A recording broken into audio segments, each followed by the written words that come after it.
아가서 2장 10절 말씀입니다. 네, 같이 봉독합니다. 나의 나의 사랑하는 자가 내게 말하여 이르기를 나의 사랑 내 어여쁜 자야 일어나서 함께 가자. 아멘. 들판에 또 골짜기 속에 가시덤불 속에 낭떠러지에 있는 그런 술람미 여인, 그런 여인에게 솔로몬 왕이 이야기한 내용이 오늘 2장 10절의 본문의 내용이죠. 개요 부분을 따로 정리하지 않은 것은 그냥 명백한 그냥 연애 편지예요. 서로 사랑을 나눈. 이것을 성경 캐논에 하나님이 이렇게 허락하시고 우리에게 이 말씀을 통해서 어떤 복음의 사실들을 깨닫게 할 것인가, 이것을 우리가 좀 기대하면서 봐야 될 줄로 믿습니다. 아가서는 노래 중에 노래라는 뜻이죠. 원문에는 쉬르 하시람, 그 히브리어에 이렇게 되어 있는데 시 중에 시다, 그런 제목입니다. 노래들 중에 노래. 저자는 솔로몬이고 아가서 1장 1절에 나오죠. 솔로몬 왕과 술람미 여인의 사랑의 내용을 담고 있습니다. 그래서 그리스도와 성도의 교제를 말한다. 그냥 너무 막 보수적인 신학자들은 예수 그리스도로 비유를 하고 그 왕을, 술람미는 우리 같이 못난 신자를 비유해서 그렇게 사랑하신다, 이런 막 억지 답을 막 내고 있는데, 우리는 이제 좀 이해해야 될 것은 신학자들이 두 가지 견해가 있어요. 하나는 어느 연약한 목동이 이 술람마 여인과 사랑하고 있었는데, 왕이, 솔로몬 왕이라고 생각할 수도 있고, 왕이 와서 이 여인을 데려가는 겁니다. 그러니까 술람마 여인은 그 왕궁의 배경, 어마어마한 모든 것을 다 거절하고 끝까지 그 목동과의 사랑을 이렇게 생각하고 지켜냈다. 그래서 그 목동은 또 포기하지 않고 왕권에 저항하면서 어쨌든 이 여인의 사랑을 포기하지 않았다. 그러니까 그리스도께서 이렇게 우리를 사랑하신다, 이렇게 해석하는 관점이 하나 있고, 한 60, 70%는 보수적인 신학자들이 얘기한 대로 솔로몬 왕과 술람미 여인의 그 사랑의 이야기로 해석을 한다. 그래서 여러분이 한번 읽어보시면 이게 술람미 여인이 고백하는 건지 솔로몬 왕이 고백하는 건지 목동이 하는 얘기인지 이렇게 막 시점이 이렇게 주어가 명확하지 않아 가지고 막 헷갈려요. 그러나 이 성경을 쭉 읽으면서 중요한 기준으로 삼아야 될 것은 바로 오늘 제목입니다. 나의 사랑 내 어여쁜 자야 일어나서 함께 가자. 하나님이 우리를 이렇게 보신다는 거예요. 오늘 이 제목 꼭 기억하시길 바랍니다.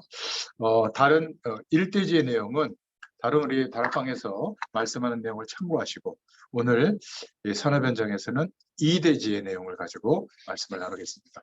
복음 가진 청년 전문인 산업인들이 붙잡아야 할 아가서의 메시지입니다.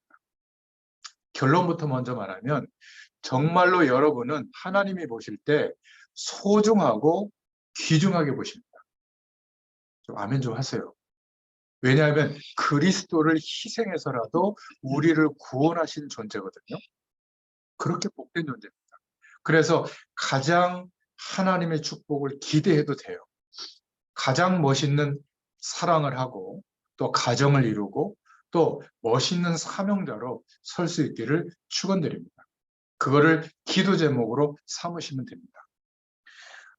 아가서 4장 7절부터 15절을 근거로 서론을 좀 말씀드리면, 영어로는 Song of Song이라는 건데 아가서의 제목이 노래 중에 노래다.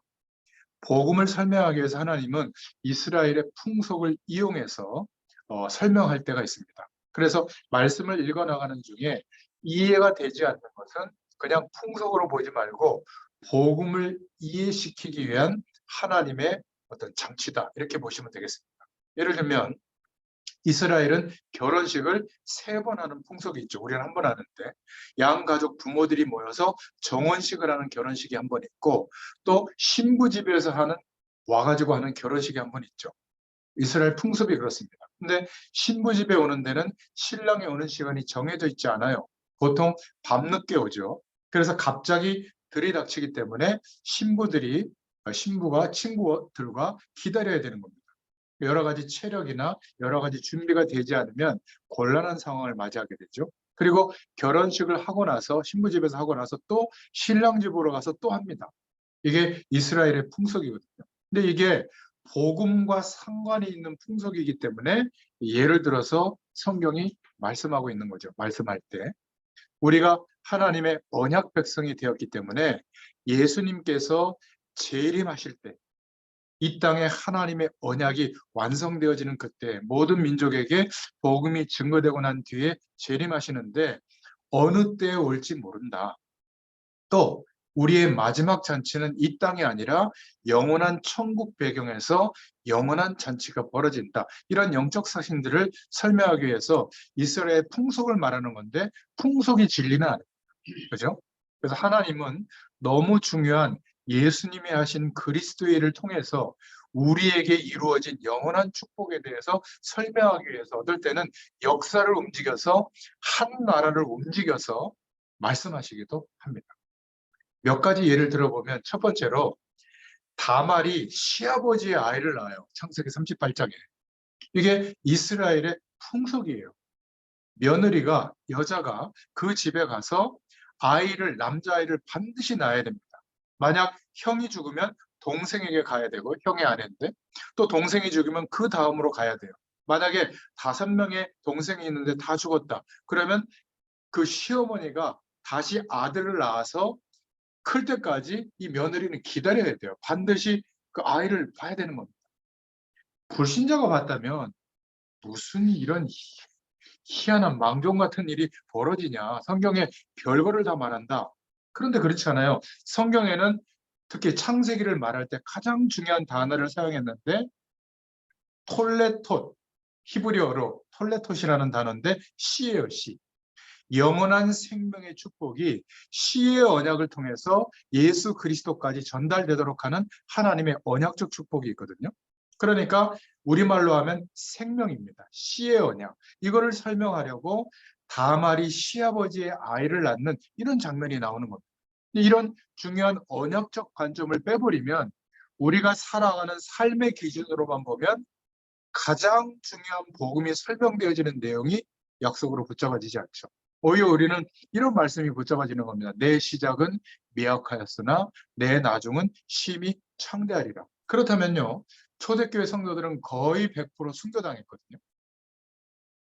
언제쯤 내 인생에 볕이 들까? 아니에요. 지금 성도들에게 예수 잘 믿으면 복 받는다. 그거는 성경의 정신이 아닙니다. 이미 받았어요. 이미 받은 그 축복이 경험된다면 순교하는 신앙으로 살아갈 수 있는 겁니다. 가정을 돌보는데 힘들다. 하나님의 자녀가. 이거는 사실은 문제 있는 겁니다. 아무리 힘들어도 아버지로서가 아니라 하나님의 언약이 이루어지도록 나를 통해서 우리 가정에 역사할 것을 믿는다면 견디는 겁니다. 제가 이래봬도요. 악착같이 않습니다. 그래가지고 뭐 어디서 막 뚝 떨어지는 게 없잖아요. 악착같이 안 쓴 그거를 우리 아이들 필요할 때 뭐 50만 원, 100만 원 이렇게 지원해 주거든요. 애들은 제가 돈이 많은 줄 알아요. 우리 둘째가 알바하는 돈이 저보다 많아요. 한 달 쓰는 돈이. 왜 그렇습니까? 근데 그런 내색을 할 이유가 없는 거죠. 우리 집사람은 알고 가끔 저한테 10만 원씩 이렇게 보내줘요. 보태라고. 그것도 약간 자존심 상하기도 하는데. 어쨌든 하나님께서 나를 통해서 이루실 그 약속을 믿고 하나님이 함께 하시는 축복이 누려지기 때문에 그 어려움과 힘든 인생의 여정이 상쇄되는 겁니다. 물론 축복할 것도 기대하지만 그것보다 하나님이 함께 하시는 그 은혜가 저는 지금 영적 상태에서는 어마어마하게 큽니다. 그래서 문제가 되지 않아요. 대부분은 문제가 됩니다. 저도 그랬으니까. 근데 어느 날부터 문제가 안 되는 그 시점부터 제가 심부름 하는 일이 목회자의 일이기 때문이 아니라 생명으로 역사하시는 축복이 그때부터 나타나기 시작하더라고요. 그 전까지는 그냥 설명이었어요. 설명. 말씀. 여러분, 우리의 생사와 관련이 있기 때문에 복음을 설명하려고 풍속을 가지고 말하기도 합니다. 더 신기한 거는 쳐 죽여야 되는데 다윗 왕이 남의 아내, 그것도 남편을 죽이고 밧세바를 취했는데 거기서 난 아들이 솔로몬이잖아요. 이 솔로몬이 언약을 잇는 왕이 됩니다. 불신자가 볼 때 어떻게 생각하겠어요? 저럴 수 있느냐? 하나님이 이상하지 않습니까? 바르고 성실하고 말씀대로 사는 이런 가문의 사람들을 세워야 되는데 이상하죠. 하나님은 그런 것도 중요하지만 더 중요한 것은 어떻게 이 언약을 이어나갈 것이냐. 우리가 이해할 수 없는 여기에 초점이 맞춰져 있는 거예요. 우리 같으면 성공된 산업인 전문인들이 하나님의 약속을 붙잡고 하나님의 응답받은 사람들이 이렇게 모여가지고 하나님의 일을 할 것 같잖아요. 저도 처음에 그렇게 생각했거든요. 그것도 맞아요. 근데 아무리 교회사를 봐도 그런 사람들이 세상을 이 복음의 흐름을 바꾼 적이 없어요. 누구를 통해서 하신지 아십니까? 믿음의 사람들을 통해서 하시고 나머지는 이미 세상의 조건을 가진 사람들은 믿음의 사람들을 도왔어요. 산업 현장도 한번 찾아보세요. 똑같습니다. 여러분들 분야를 한번 찾아보세요. 만약에 그런 사람이 전혀 없다면 여러분들에게 문을 여실 거예요. 저는 확실합니다. 그러니까 솔로몬의 연회담, 솔직히 말하면 솔로몬과 술람미 여인의 연회담이거든요. 성경에 들어올 내용이 아니에요. 그래서 보수적인 아주 극단적인 사람들은 이거 성경이 아니다 이렇게 말하는 경우도 있거든요. 근데 일반 사람들이 이해하지 못하는 중대한 말씀이 성경에는 있습니다. 상식적으로 이해하려고 하면 이해가 안 되는, 설명이 안 되는 내용이 성경에 있거든요. 하나님의 언약을 설명하기 위해서. 그런데 구원받은 자만 이해되는 내용이 있습니다. 예를 들면 피언약, 이거는 구원받지 못한 사람들은 이해할 수가 없죠. 그냥 좋은 말씀들만 이해하는 거죠. 근데 성경은 기억하셔야 될 게 구원받은 자도 이해 못하는 부분이 있어요. 아주 영적인 눈이 띄어진 사람만 보는 부분도 있습니다. 그것뿐만이 아니라 성경 안에는 영적으로 눈을 뜬 사람도 이해가 안 되는 부분이 있습니다. 그래서 요한 칼빈은 계시록을 주석하지 않았죠. 저는 맞다고 봅니다. 너무 어마어마한 하나님의 미래에 대한 예언이기 때문에 감히 주석을 하지 않았죠. 저도 그래서 계시록을 근거로 설교 같은 거는 가능하면 지향하고 있다고 저는 지향하고 있는데요. 아가서는 어떻게 보면 연애책이에요. 그런데 이 안에 구약 속에서 남녀 간의 사랑을 통해서 리얼하게 하나님이 함께 하시는 그 사랑을 표현한 성경이 아가서입니다. 이미 알고 있지만 그렇게 이해를 하고 이 아가서 8장인가 밖에 안 되니까 여러분 이번 주에 한번 묵상해 보시길 바랍니다. 그래서 복음 가진 우리 청년 전문인 산업인들이 붙잡아야 할 아가서의 메시지인데 첫 번째 제목으로는 아가서 1장 5절을 근거로 계달의 장막, 솔로몬의 휘장이라는 기도 제목. 바로 느낌이 오지 않습니까? 계달의 장막이라는 것은 굉장히 뭐라 그럴까 왕궁의 휘장, 솔로몬의 휘장과 비교해서 보잘것없는 정반대의 삶의 현장이거든요. 이게 바로 하나님이 우리를 사랑하시는 방법이에요. 아무 가치 없는 것처럼 계달의 장막에 있던 우리를 왕궁의 휘장 가운데 있는 왕이 와서 우리를 건지신다. 이런 중요한 메시지가 담겨 있는 거예요. 먼저 우리가 좀 인정해야 될 것은 성경은 쓰여진 목적이 있고 또 그 목적대로 편집되어진 목적이 있거든요. 그래서 성경은 그대로 쓰여지기도 하고 편집이 되어져서 기록되어진 겁니다. 저는 편집될 때 굉장히 중요한 하나님의 의미가 담겨 있다고 봅니다. 성경이 쓰여진 목적이 있는데 주로 성경은 세 가지로 쓰여졌죠. 멸망이 무엇인지를 알리고 있는 겁니다. 진짜 멸망이 뭐냐?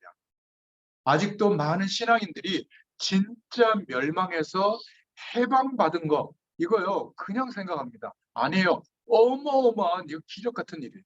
사람들이 이것을 모르고 눈에 보이는 그것만이 자꾸 힘들다고 하기 때문에 점점 틀린 선택을 할 가능성이 많거든요. 창세기 1장 2절에 진짜 멸망이 뭐죠? 우리의 노력으로 바꿀 수 없는 창세 전에 말씀으로 천지를 창조하기 전에 벌어진 영적인 문제, 혼돈, 공허, 흑암의 깊은 문제. 천사장과 천사의 3분의 1이 하나님께 대항하다가 공중으로 쫓겨나서 벌어진 일이거든요. 그러니까 창세기 3장 5절에 이 세력이 첫사람 아담과 하와 하나님의 형상을 가지고 있었거든요. 그리고 하나님이 완벽하게 보장하시는 에덴이라고는 축복석이 우리의 환경과는 달라요. 근데 속였잖아요. 눈이 밝아진다. 하나님과 같이 된다. 선악을 알게 된다. 이런 내용을 가지고 속였는데 인간은 선택할 자유가 있었기 때문에 지금도 마찬가지입니다. 하나님의 절대적인 은혜 속에서 구원받았지만 지금도 우리에게 선택할 수 있는 은혜를 주셨기 때문에 우리의 존재가 하나님의 사랑을 받은 거예요. 나무나 물고기나 짐승들은 선택할 수가 없어요. 주어진 대로 사는 겁니다. 하나님을 떠난 불신자에게도 선택할 기회가 있기 때문에 우리가 뭘 하죠? 복음 전해주는 겁니다. 그런데 전했는데 선택을 하지 않았다. 우리 책임은 아니죠. 그래서 핏값을 찾는다고 하잖아요. 그것을 놓쳐버리면. 창세기 4장 5절에 하나님의 언약을 놓친 예배가 멸망의 시작일 때 모르고 오히려 동생 아벨을 죽이고 이제 하나님이 진노해서 이제 도시들로 떠돌게 되고 막 그렇게 될 것이라고 하나님이 저주를 하니까 막 몹시 분한 그 장면이 4장 5절에 나오잖아요. 멸망이 무엇인지를 모르는 상태예요. 창세기 6장 5절에는 인간적으로 보면 완벽한 시스템이 준비되고 하나님의 아들이 사람의 딸들과 혼인해서 낳은 인물들이 영웅인데 이들이 기계 문명을 만들어내고 세상 문화를 만들어내서 완벽한 하나님 없어도 살만한 세상을 만들었는데 하나님은 어떻게 봤죠? 6장 5절에 죄악이 세상에 가득했다 이렇게 보신 겁니다. 우리가 보는 기준하고는 좀 달라요. 모든 그 인간들의 계획이 항상 악하게 봅니다. 심판할 수밖에 없을 정도. 결국 그래도 인간이 선택한 멸망은 뭔지 아세요? 성공, 바벨탑을 향해. 성공하지 말라는 게 아닙니다.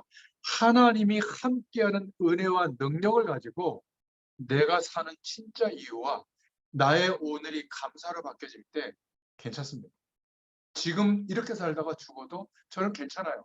아니 목사님 한번 목회를 마음껏 해가지고 막 세계를 주문할 만한 그런 사역을 해봐야죠. 옛날엔 그런 생각이었는데 지금은 그 생각이 저는 없어요. 소극적인 생각이 아니에요. 예전보다 더 세계복음과 언약은 더 믿어지는데 저는 오늘 이 시간이면 충분해요. 왜? 하나님이 하실 걸 제가 믿게 했거든요. 출애굽기 3장 7절부터 8절에 430년 동안 고통당하는 하나님의 백성의 고통을 누가 알고 있다고요? 하나님이 그 부르짖음을 알고 있다. 그런데 모르고 있는 겁니다. 왜 그런지. 출애굽해서도 몰라요. 기적을 체험하면서도 몰라요. 여러분 이게요. 성경이 우연히 우리에게 주어진 게 아니라 우리의 삶이 그래요. 인정하면 됩니다. 하나님의 전적인 은혜를 부어주십시오. 하나님께서 내게 그 은혜를 주십시오. 하나님께서 역사하실 줄을 저는 확신합니다.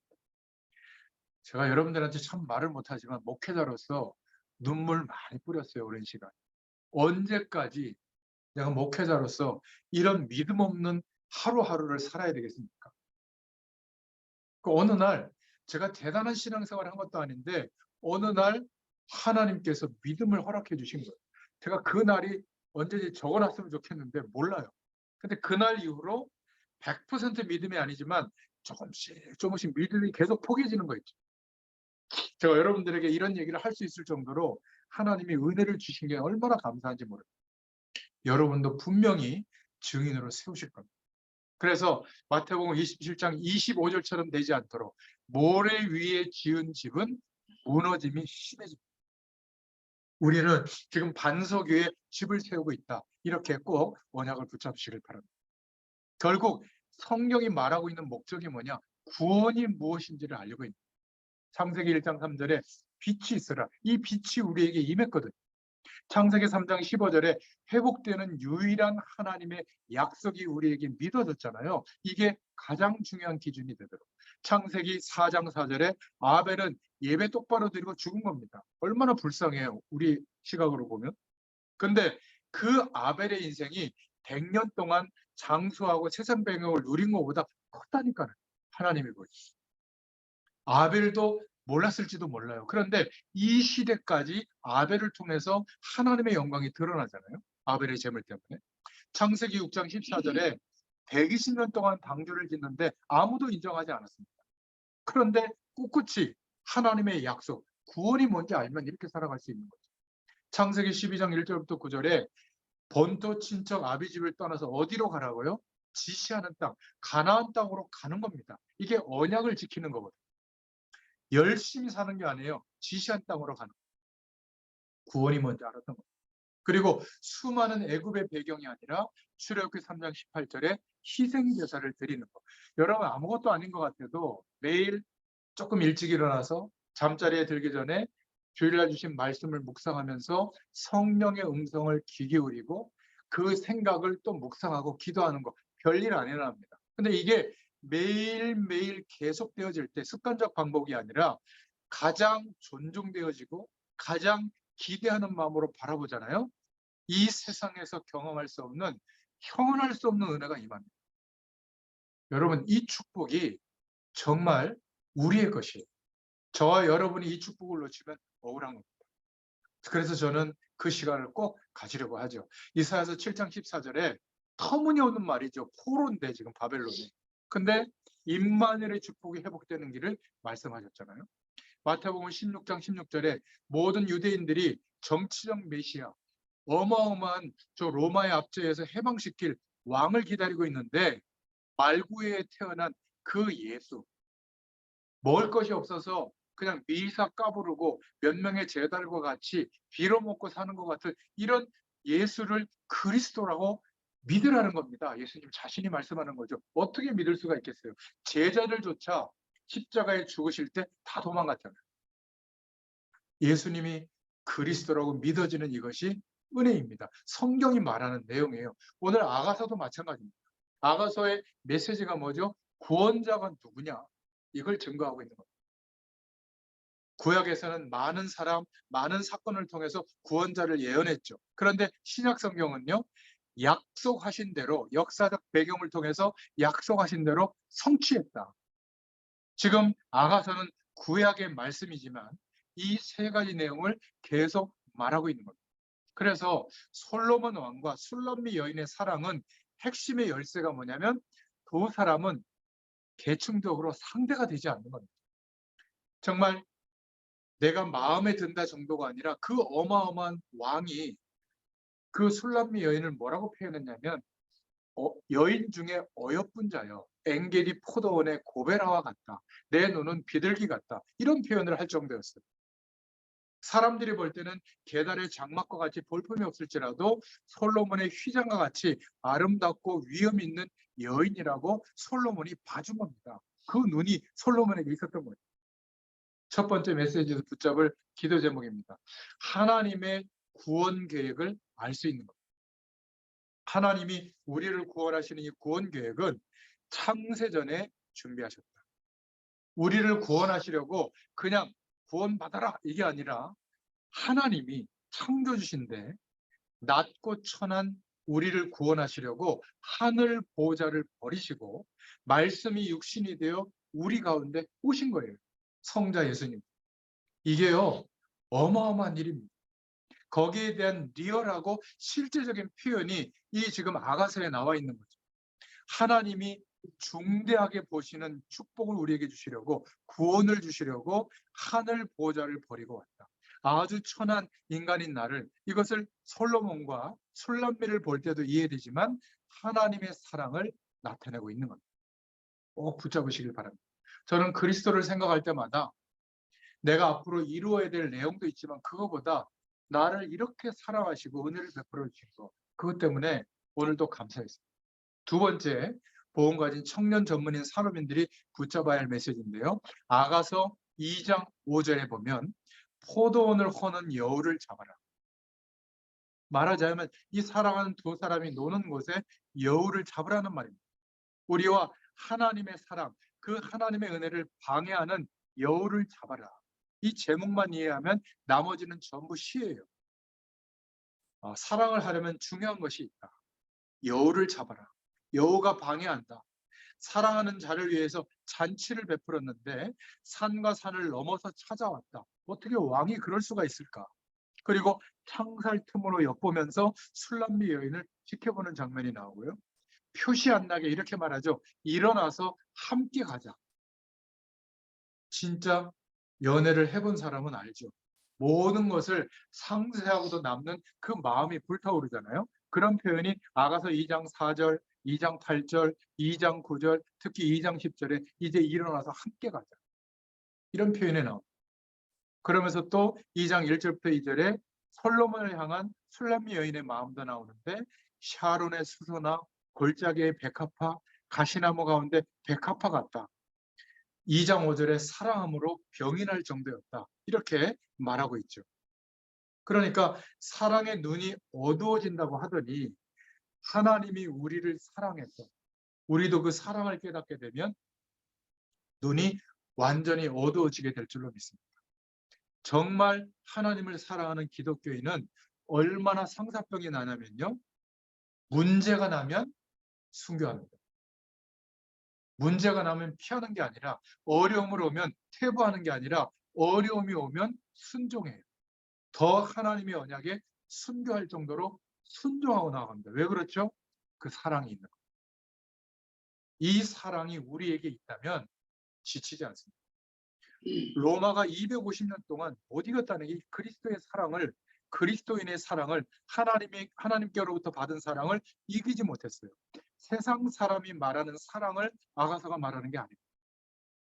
히틀러가 완전히 총칼로 짓밟아도 누르지 못한 겁니다.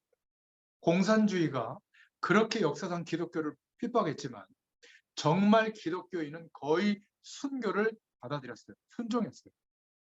하나님을 사랑하고 그리스도를 사랑한 사람들은 어떻게 된다고요? 생명 건 신앙이 됩니다. 생명 걸어라 이거는요. 율법 속에 아직 있는 겁니다. 생명 걸어지게 되어 있어요. 내 인생을 다 드려도 아깝지 않은 상태가 됩니다. 그래서 솔로몬 왕이 얘기하죠. 2장 1절부터 2절 14절에 뭐라고 얘기하죠? 들판과 골짜기와 가시덤불 속에 있던 술람미 여인, 낭떠러지 가운데 있던 술람미 여인에게 솔로몬 왕이 얘기합니다. 일어나서 함께 가자. 2장 11절에 겨울도 지나고 비도 그쳤으므로 함께 가자. 이렇게 말하고 있는 겁니다. 하나님의 사랑, 구원의 축복을 정말 체험하고 나면 이런 고백을 우리가 하나님께 드릴 수 있습니다. 제일 많이 성경에서 사용하는 말이 위드죠. 임마누엘, 함께 한다는 거예요. 마태복음 28장 20절에 승천하실 때 주님이 약속하셨죠. 세상 끝날까지 하늘과 땅의 권세를 가진 주님이 뭐라고요? 너희와 함께 하겠다. 이러한 중요한 말을 여기서도 고백하고 있는 겁니다. 그래서 핵심은 포도원을 허는 여우를 잡아라. 그리고 내 얼굴을 보게 해라. 2장 14절 15절에 내 소리를 듣게 해라. 굉장히 중요한 말입니다. 우리가 신앙생활할 때 교회 속에서도 여러 가지 아름다운 것들을 방해하는 여우를 잡아라. 교회를 허는 우리 믿음을 허는 여우를 잡아라. 성도를 자꾸만 무너뜨리는 여우를 잡아라. 우리의 기도를 방해하고 우리가 하나님을 만나지 못하게 하는 속이는 여우를 잡아라. 이 은혜가 이 아하스를 통해서 붙잡아질 수 있기를 축원드립니다. 어떤 면에서 산업 현장에 하나님이 역사하시는 시간은 간단한 것 같아요. 여러분, 목회자를 바라볼 때 어떤 생각이 듭니까? 불쌍하게 보이거나 좀 안 됐다거나 이거는 진짜 문제가 있는 거죠. 그 사람의 모습이나 행태나 조건이 아니라 그 사람 속에 내게 있는 것으로 내게 주노니 그리스도께서 함께 하시고 하나님의 영광이 나타난다면 어떤 환경과 조건 속에 놓일지라도 하나님이 역사하는 응답의 문은 반드시 열리게 됩니다. 저는 그걸 확신하고 있거든요. 그게 뭐냐면 하나님이 역사하는 거예요. 거기서 누가 세워지죠? 제자가 세워집니다. 저는 이게 얼마나 감사한지 몰라요. 여러분 산업 현장에 함께 세계복음화할 제자로 내가 세워지잖아요. 또 다른 제자를 붙이시고 세우십니다. 여러분들을 통해서. 그 은혜를 주실 줄로 믿습니다. 세 번째, 이 아가서의 메시지는 술람미 여인에게 연을 타고 오는 솔로몬 왕, 어마어마한 가마를 타고 오는 솔로몬 왕. 예, 아가서 3장 6절부터 11절에 나오는데요. 솔로몬을 사모하는 술람미 여인의 고백이라고 보는 3장 1절, 2절, 3절에 나오는데 연기 기둥과 같고 또 모략과 유향으로 향기롭게 하고 거친 들에서 오는 자가 누구인가? 솔로몬의 연이라 이렇게 말하고 있잖아요. 용사 중 60인의 옹이했다. 솔로몬을 사모하는 술람미 여인이 어떻게 사모하냐면 밤에 침상에도 찾아도 발견치 못하고 성중에 있는 줄 알고 돌아다녀도 찾지 못하고 성중에 일하는 사람들에게 물어봐도 찾지 못했는데 그런데 어느 날 갑자기 큰 가마를 타고 임금이 나타난 겁니다. 자기를 찾으러. 우리가 아무리 찾아도 우리는 할 수 없는데 어느 날 임금님이 와야 되는 거죠. 술람미가 아무리 찾고 노력해도 안 되는 겁니다. 우리가 찾아도 안 돼요. 이 말을 이해하셔야 돼요. 복음은 우리가 하나님께로 나아가는 게 아니더라고요. 하나님이 찾아오신 것을 믿어야 되는 거예요. 내가 하는 노력보다 그것을 더 신뢰하고 하나님이 반드시 찾아오신 거예요. 역사해 주신 거예요. 우리가 주님을 사모해야 되지만 사모한다고 되는 것은 아니다. 기쁜 날에 면류관을 쓰고 오시는 왕의 모습을 말씀하고 있는 거거든요. 아가서 3장 9절부터 10절에 나옵니다. 면류관을 쓰고 오셨다. 시온의 여자들이 나와 환영했다. 혼인잔치 같은 풍경을 가지고 또 설명을 한 거죠. 영적인 구원의 의미를 말하고 있는 거죠. 그러니까 구원을 주시는 하나님, 그 아들을 보내셨다. 약혼식, 신부집의 결혼식, 신랑집의 결혼식을 한번 떠올려 보세요. 신부와 같이 구원받은 성도로 우리를 성경은 말하고 있는데 이 아가서는 정말 중요한 축복을 말하고 있죠. 어떻게 보면 재림주로 만왕의 왕으로 오실 것이다. 이런 의미가 담겨져 있습니다. 자, 네 번째로 보험 가진 청년 전문인 산업인들이 붙잡아야 될 메시지인데 우리를 어떻게 보시느냐 하나님께서 아가서 4장 12절입니다. 나의 누이요 나의 신부로 보십니다. 하나님께서 우리를 그렇게 보십니다. 그래서 잠근 동산이요 덮은 우물이요 봉한 샘으로 하나님께서 우리를 보시는 겁니다. 자, 이게 무슨 의미냐? 이제 솔로몬 왕과 술람미 여인이 두 사람의 사랑이 완전히 결정되어졌기 때문에 사랑만 하면 된다. 이런 표현이 이제 4장에 나오는데요. 거기에 제일 중요한 표현이 나의 누이, 나의 신부라고 표현되는 겁니다. 4장 12절에 잠근 동산이요, 덮은 우물이요, 봉한 샘이로구나. 좀 그림을 그려보자면 이렇게 동산이 있는데 기둥들이 서 있고 큰 대문이 있는데 그거를 굳게 잠궈놓은 동산이래요. 그 안에 깨끗한 우물이 있는데 이 우물을 덮어놓은 겁니다. 다른 것이 못 들어가도록. 샘이 흐르고 있는데 그 샘도 잠그고 덮고 봉했다. 쉽게 말해서 아무 놈도 와가지고 빼앗아가지 못하도록 잠그고 덮어놓고 우물이 흐르는데 그 우물도 봉했다. 이런 표현을 한 겁니다. 정말 하나님이 우리를 사랑하신 정말 기가 찬 표현을 한 거죠. 구원받은 우리를 그 어떤 세력도 어떤 환경과 조건도 침범하거나 빼앗아가지 못한다. 우리의 존재를 아무도 건드리지 못하게 덮어주었다. 우리가 가지고 있는 가장 중요한 그것을 빼앗기지 않도록 덮어주고 봉했다. 누구만 열 수 있죠? 솔로몬 왕이 오면 열고 들어가는 겁니다. 주님께서만 우리에게 인도하시고 역사하시는 문을 열어줄 수가 있는 거죠. 그러면 뚜껑을 열고 마십니다. 우리의 신앙생활이 이렇게 돼야 될 줄로 믿습니다. 세상 속에 살지만 세상의 폭풍우가 들어오지 못한다. 우리의 심령 가운데. 세상에 아무리 오염된다고 해도 덮은 우물 속으로는 들어가지 못한다. 심지어 홍수가 나도 괜찮도록 샘을 봉했다. 그래서 이것이 바로 신랑이 신부에게 바라는 것이다. 신랑 되신 주님이 우리에게 바라는 것입니다. 바로 그 말씀이 네 번째 기도 제목이죠. 참고할 것은 사랑에 빠진 그 솔로몬의 노래가 나오죠. 내 사랑 어여쁘고 어여쁘다. 얼마나 아름다웠는지 예쁘다는 말을 계속 반복합니다. 눈은 비둘기 같고 머리털은 길르앗 기슭에 누운 무리 염소 같구나. 너의 입술은 홍색실 같다. 4장에 보면 쭉 나오거든요. 뺨은 석류 같다. 목은 다윗의 망대 같다. 유방은 백합화 가운데서 꼴 먹는 쌍태 노루와 같다. 적나라하게 표현한 겁니다. 너는 잠근 동산이요, 덮은 우물이요, 봉한 샘이다. 그러면서 함께 가자. 사랑의 요구 조건이 잠근 동산이요, 덮은 우물이요, 봉한 샘인데 그냥이 아니라 향기를 날려라. 북풍을 타고 향기를 날리고 남풍을 타고 날려라. 동산에서 향기를 날려라. 아름다운 실과를 동산에서 먹기를 원하노라. 아무 오염된 것이 들어가지 못하도록 한 곳에서 향기를 바람 타고 날려라. 이게 정상적인 그리스도의 신앙생활인 줄로 믿습니다. 복음의 향기, 그리스도의 향기를 날리시기를 바랍니다. 이게 4장을 통해서 주시는 메시지입니다. 마지막 이제 5장을 통해서 놓고 보면 하나님의 언약을 나타내는 표현들이 많이 나오는데 그중에 대표적인 것이 바로 그거죠. 여자 중 극히 어여쁜 자야 너의 사랑하는 자가 남의 사랑하는 자보다 나은 것이 무엇인가?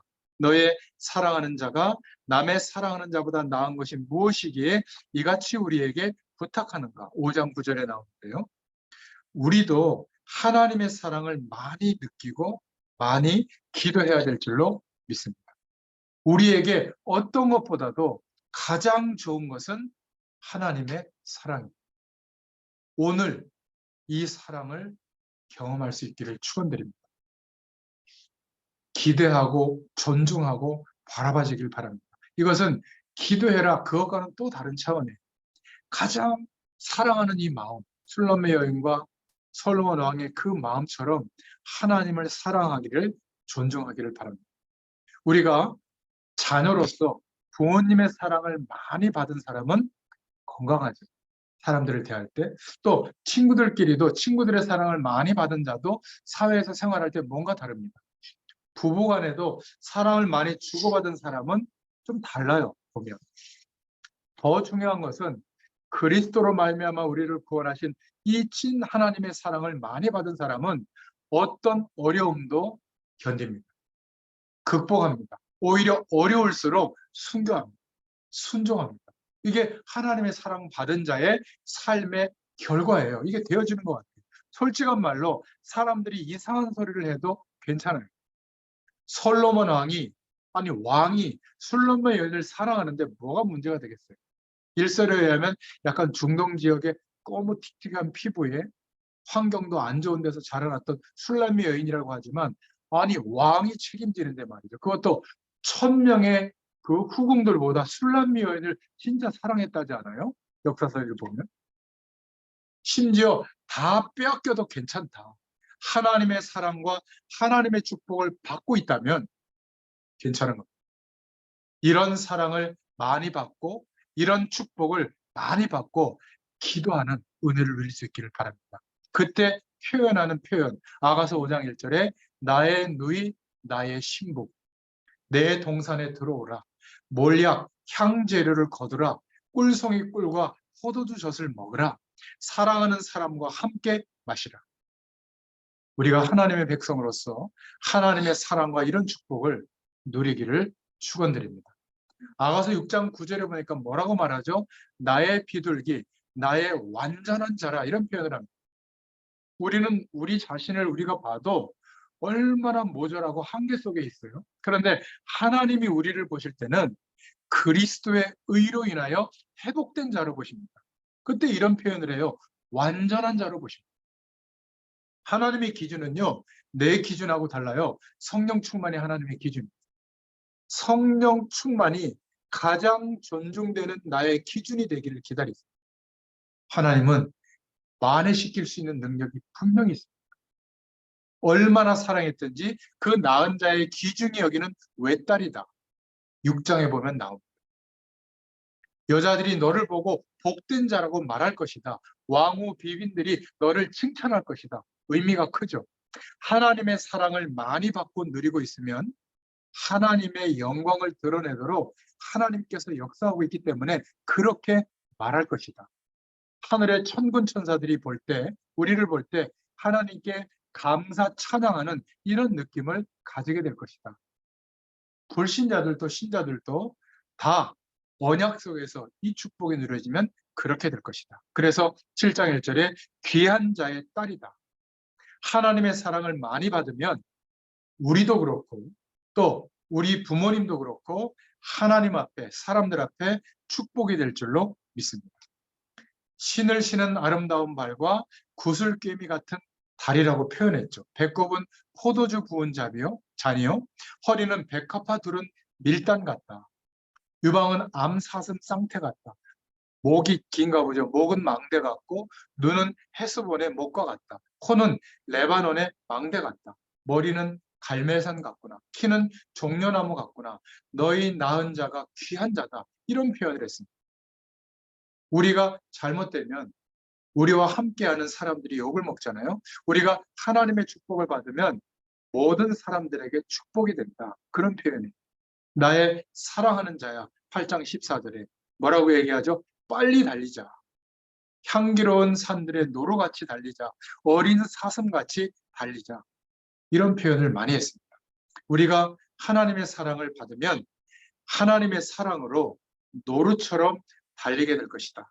이런 표현들이 많이 나옵니다. 한마디로 말하면 하나님의 사랑을 경험하면 이런 고백과 이런 하나님의 축복들을 표현하는 시가 나오게 될 줄로 믿습니다. 여러분, 하나님의 사랑을 충만하게 받으시는 저와 여러분 되시기를 축원드립니다. 하나님의 사랑을 받는데 유일한 장애 조건이 있어요. 그게 뭔지 아세요? 그리스도 안에 있느냐, 그리스도 밖에 있느냐. 우리가 예수 그리스도를 믿는 믿음 안에서 그리스도 안에서 하나님을 바라볼 수 있는 완벽한 신분과 조건이 회복된 줄로 믿습니다. 정말 주님 바라보세요. 이것이 어떨 때는 너무나 큰 사명을 가진 사람들은 하나님께서 믿음의 분량을 채우시려고 모세와 같은 시간을 두시기도 하고 또 직접 하나님의 음성을 들었지만 아브라함은 25년의 시간을 기다리게 했죠. 그죠? 마찬가지입니다. 우리 각자에게 허락하신 사명의 뜻과 그릇의 크기가 다르다면 낙심하지 말고 반드시 하나님이 그 은혜에 대해 역사하십니다. 그러나 오늘 우리가 이 하나님의 사랑을 체험하고 누릴 수 있기를 축원드립니다. 이제 아가서 이후에 또 구약의 말씀들이 말하고 있는 메시지들이 있는데 특별히 이 아가서는 하나님의 사랑을 가장 많이 누리고 또 하나님이 가장 멋있게 인정하는 사명자로 우리가 세워지기를 축원드립니다. 하나님 감사합니다. 복음 가진 우리들에게 그리스도로 말미암아 회복되어진 이 축복들이 실제가 되어지도록 하나님께서 역사하실 줄 믿습니다. 말씀을 먼저 주시고 그 말씀의 언약을 믿을 수 있도록 믿음도 허락해 주시는 줄 믿습니다. 한 주일 동안 우리가 일평생 하나님의 사랑을 받은 자로 기쁨으로 살아갈 수 있도록 은혜를 더하여 주시옵소서. 함께 하실 줄 믿사옵고 예수님의 이름으로 기도드렸습니다. 아멘. 감사합니다.